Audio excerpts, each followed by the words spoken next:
recognized. Thank you, Mr. Chair. Thank you for convening today's panel. Thank you to all the witnesses for being here today.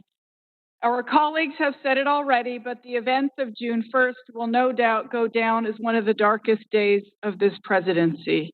And that's saying something for a president who has put children in cages, protected his friends from prosecution, and opened our elections to foreign interference. First come, first served. Attacks on the Constitution aren't new for this president, but clearing a peaceful demonstration for a photo op with his cabinet is an unbelievably new low.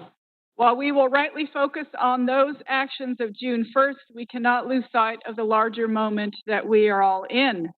Today's hearing is also about a larger trend of systemic racism in which militarized police intimidate and kill in communities of color while defended from prosecution.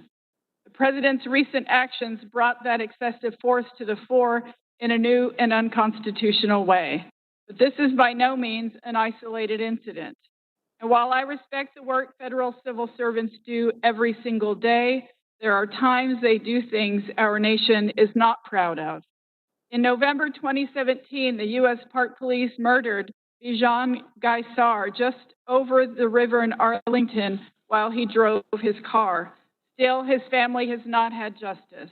Earlier this year in my state of New Mexico, Charles Gage Lawrence was driving back to his home in Colorado when he was murdered by a U.S. park ranger on one of our national parks. I spoke to his mother's attorney recently, but I couldn't explain why that killer still patrolled one of our national parks and why he hadn't been brought to justice.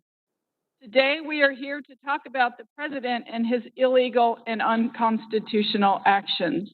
But we also need to discuss power, to discuss fear, to discuss unequal treatment under the law. Because we did not choose to live in a society where the president wields the power of our government to break up peaceful protests any more than communities of color across this nation choose to live in fear of unequal policing. Let's try to understand what breakdown in norms led to this horrible injustice of the clearing of Lafayette Square on June 1st. But let's also make sure we keep in mind the culture of systemic oppression that allows the same fear and power to control and kill in communities across our country. Because, as I have stated, this was not an isolated incident. Mr. McDonald and Ms. Brace, and Mr. McDonald, you can go first, and then Ms. Brace. At any time, did you see any park police or law enforcement officers stop or double back to provide medical assistance or facilitate medical assistance when somebody was clearly injured? Ms. Brace? No, I did not. And again, Mr. McDonald and Ms. Brace, do you expect law enforcement to provide basic care and or call medical assistance when someone is hurt? Yes, I do. And Mr. McDonald and Ms. Brace, why do you have that expectation? I'm sorry?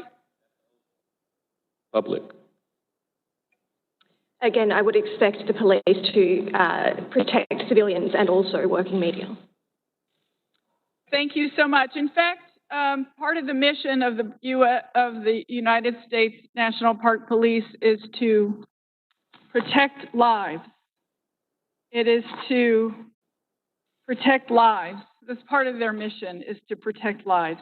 So I appreciate all of you being here today.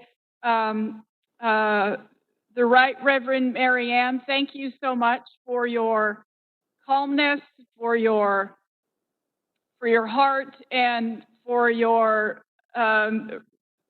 leadership in this troubled time. I appreciate it very much. And Chairman, I yield.